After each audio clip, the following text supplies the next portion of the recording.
Salam sejahtera dan salam suratku sayang bersama saya Grace John Lee. Berita utama, Parti Bersaka Bumiputera Bersatu PBB akan terus menikmati kota pemimpin masyarakat di kawasan yang tidak mempunyai wakil rakyat. Timbalan Premier Sarawak, Dato' Amar Douglas Sugah Hembas menyeru setiap ahli PBB untuk memaklumkan beliau dan pemimpin tertinggi lain sekiranya tempoh perkhidmatan mana-mana pemimpin tersebut akan tamat. Beliau berkata demikian ketika merasmikan mesyuarat perwakilan 3 tahun sekali PBB cawangan Balai Ringin dan Lubuk Antu di Kompleks Sukan Lubuk Antu pada Sabtu.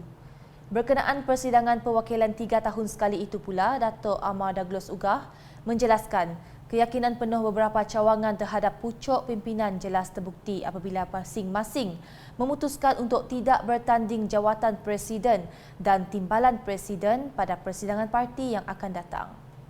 Tambah beliau lagi, ini juga akan mengukuhkan kekuatan dan perpaduan PBB bagi membolehkan parti tersebut mengatasi pelbagai cabaran pada masa hadapan. Seterusnya, Sarawak dan Sabah wajar diberikan penjawatan penting dalam pentadbiran negara seperti jawatan Timbalan Perdana Menteri.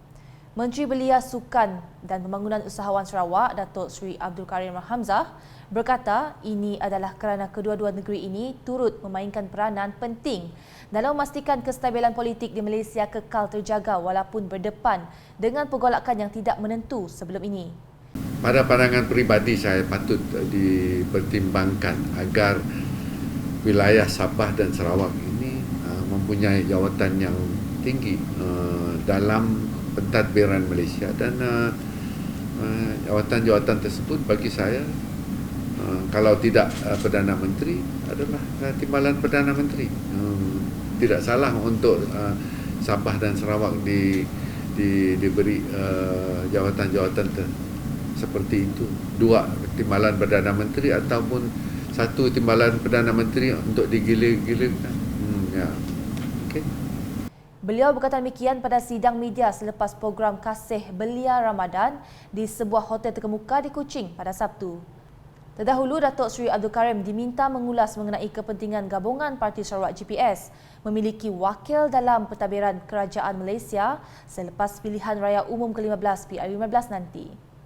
Beliau juga Menteri Pelancongan, Industri Kreatif dan Seni Persembahan Sarawak turut memuji keputusan Rasional Majlis Tertinggi Parti UMNO yang menamakan Datuk Seri Ismail Sabri Yaakob sebagai calon Perdana Menteri sekiranya memenangi PRU15. Katanya pendirian UMNO itu menunjukkan perkembangan yang baik dan beliau berharap ia akan terus mengekalkan kestabilan negara. Sedikit sebanyak dengan usaha untuk menstabilkan politik Malaysia. Kerana kalau terlalu banyak nama-nama daripada UMNO keluar ataupun ditonjolkan dan kemungkinan ada nama-nama itu tidak dapat diterima oleh rakyat ekoran daripada apa yang berlaku, kes-kes mahkamah dan sebagainya. Sementara itu, 105 belia terima sumbangan wang raya berjumlah RM200 setiap orang dalam program Kasih Belia Ramadan anjuran Kementerian Belia Sukan dan Pembangunan Usahawan Sarawak itu. Antara penerima sumbangan ialah belia dari SMK Tun Abang Haji Openg, Sekolah Tunas Bakti, Pusat Pengajian Islam Mahat Darul Falah serta belia dari Kampung Tabuan Hileh Asajaya dan juga Hikmah Cawangan Kuching. Datuk Seri Abdul Karim berkata setelah sekian lama, program sebegini kini dapat dilakukan secara bersemuka dengan mematuhi prosedur operasi standard SOP yang telah ditetapkan. Ini adalah satu program kementerian dalam masa kita menyambut bulan Ramadan. Tahun ini dia sudah terbuka sedikit. Kita tidak dihadkan dengan SOP. Jadi alhamdulillah pada tahun ini kita telah dapat mengaturkan program Kasih Belia macam ini. Karena kita tahu dalam masyarakat kita memang ada golongan-golongan belia yang kurang berkemampuan, unfortunate. Jadi untuk hari ini kita mengaturkan program seperti itu untuk sama-sama berbuka puasa dan memberi sumbangan kepada mereka. Selain itu, pengisian program tersebut teriserikan dengan tazkirah Ramadan oleh penceramah terkenal Malaysia iaitu Ustaz Syamsul Debat. Persembahan nasyid dan sketsa Ramadan yang bertajuk Kiblat. Selepas selesai majlis berbuka puasa, para hadirin telah menunaikan solat maghrib dan isyak serta tarawih. Laporan selanjutnya, pengajuran program seni visual bukan sahaja akan membangunkan sektor pelancongan tetapi juga menjana pendapatan dan mengeratkan perpaduan pelbagai kaum. Sehubungan itu, Timbalan Menteri Pelancongan, Industri Kreatif dan Seni Persembahan Sarawak, Datuk Sebastian Ting Chiu Yu berharap penganjuran program sebegini akan dapat diperluaskan lagi di Sarawak. Saya berharaplah program yang seperti ini bukan saja dapat membangunkan sektor pelancongan, malah dapat membina sumber ekonomi dan juga dapat menggerakkan bagi perpaduan berbagai kaum khasnya di kalangan masyarakat di Bandaraya Miri. Beliau berkata demikian semasa berucap merasmikan pelancaran Hari Bersama Persatuan Pelukis Seni Visual Miri di Permaisuri Imperial City Mall, Miri pada Sabtu. Mengulas mengenai seni visual, Datuk Sebastian memberitahu Kerajaan Sarawak ingin memajukan lagi bidang itu serta menggalakkan masyarakat untuk turut menceburinya.